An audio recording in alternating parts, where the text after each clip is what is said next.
Sekarang gini, contoh lah. Anggap aja sebagai orang Kristen, Yunia kan percaya bahwa Yesus sudah mati di atas kayu salib buat tebus dosa Yunia. Sebagai orang Kristen. Berarti Yunia cinta sama Yesus dong? Iya. Gitu. Misalnya, Yunia dikasih kesempatan melihat Yesus mau disalib. Kira-kira Yunia lari seperti murid lain, atau nolong Yesus supaya nggak disalib, atau bantuin tentara Romawi salib Yesus? Ya kalau kita percaya sama dia, harus kita nolongin dia lah. Nolongin supaya disalib?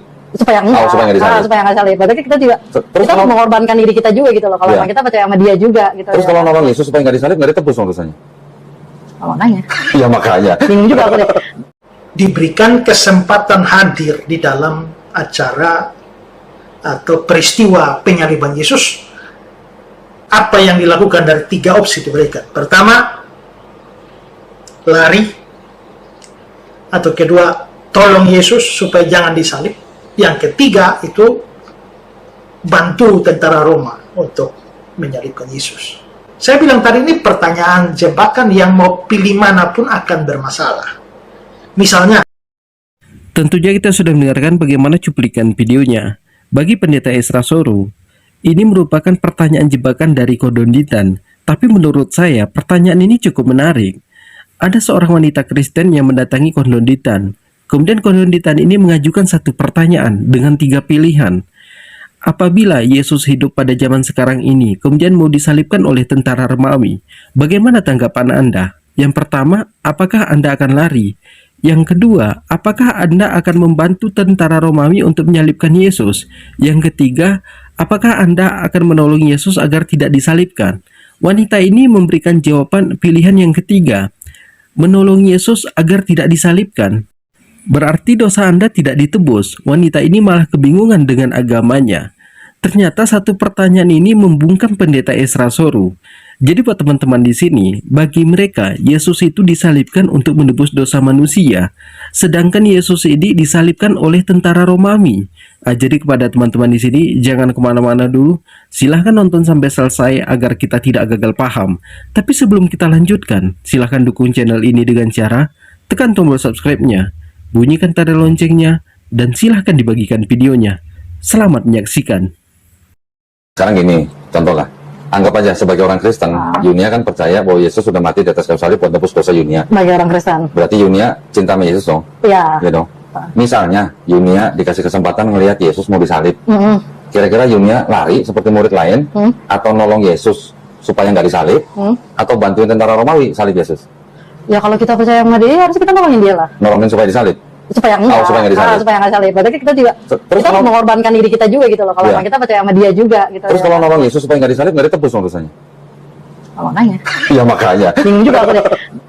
Iya makanya. Tiba kali tebus juga. Kan rumusnya kan Yesus mati di atas kayu salib untuk menebus dosa Yunia kan? Kalau Yesus tolong Yesus supaya nggak disalib, nggak ada penebusan dosa dong? Kita tahan sejenak sebelum kita dengarkan bagaimana tanggapan pendeta Ezra Soru. Satu pertanyaan dapat membungkam pendeta Ezra Soru. Jadi buat teman-teman di sini, para pendeta mengatakan Yesus ini adalah anak Tuhan yang menjelma sebagai manusia. Yesus ini 100% Tuhan, 100% manusia. Tujuan Yesus ini menjelma sebagai manusia untuk menebus dosa manusia dengan cara digantungkan di atas kayu salib.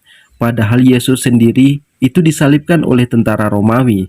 Dan ketika disalibkan, Yesus ini sangat merasa ketakutan. Kenapa mereka mengatakan Yesus ini menebus dosa manusia?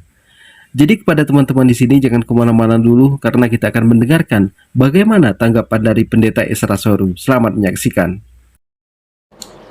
ya jadi terlihat ya bahwa si Yunia ini bingung atau dilema bagaimana harus menjawab si Donditan itu. Nah sebenarnya ini adalah sebuah pertanyaan jebakan. Yang mau jawab manapun itu akan terjepit. Karena ya ingat ya urut-urutannya, kalau Yesus sudah mati menebus dosa Yunia, ya. Lalu kalau Yunia cinta Yesus dong, yes. Lalu kalau diberikan kesempatan hadir di dalam acara atau peristiwa penyaliban Yesus, apa yang dilakukan dari 3 opsi diberikan. Pertama, lari, atau kedua, tolong Yesus supaya jangan disalib. Yang ketiga itu bantu tentara Roma untuk menyalibkan Yesus. Saya bilang tadi ini pertanyaan jebakan yang mau pilih manapun akan bermasalah. Misalnya, kalau pilih pertama, saya akan lari. Maka nanti akan ditanggapi, loh, kamu kan cinta Yesus. Yesus sudah mati menebus dosa kamu. Masa kamu kok lari? Berarti kamu nggak cinta Yesus dong. Kalau si Yunia ini menjawab yang kedua, saya akan bantu Yesus supaya tidak disalib. Dan itu yang Yunia pilih.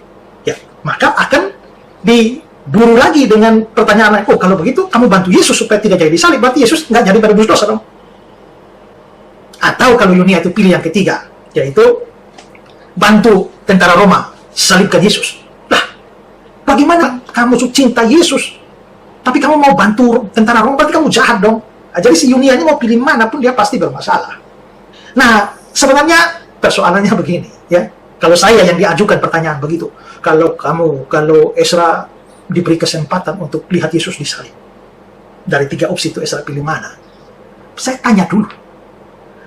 Saya akan tanya balik. Kalau saya diberi kesempatan lihat Yesus disalib, saya tanya, itu kapan peristiwanya? Saat saya sudah Kristen atau belum? Jelas dulu. Maka dia hanya punya pilihan, belum atau sudah. Kalau dia bilang belum, ini belum Kristen. Oke, kalau saya belum Kristen, artinya saya belum percaya Yesus loh. Dan kalau saya tampil di sana, dari 3 opsi itu saya pilih mana? Jelas saya tidak akan pilih nomor 2, yaitu membantu Yesus supaya jangan disalib. Karena itu sama, namanya saya cari masalah, saya cari resiko.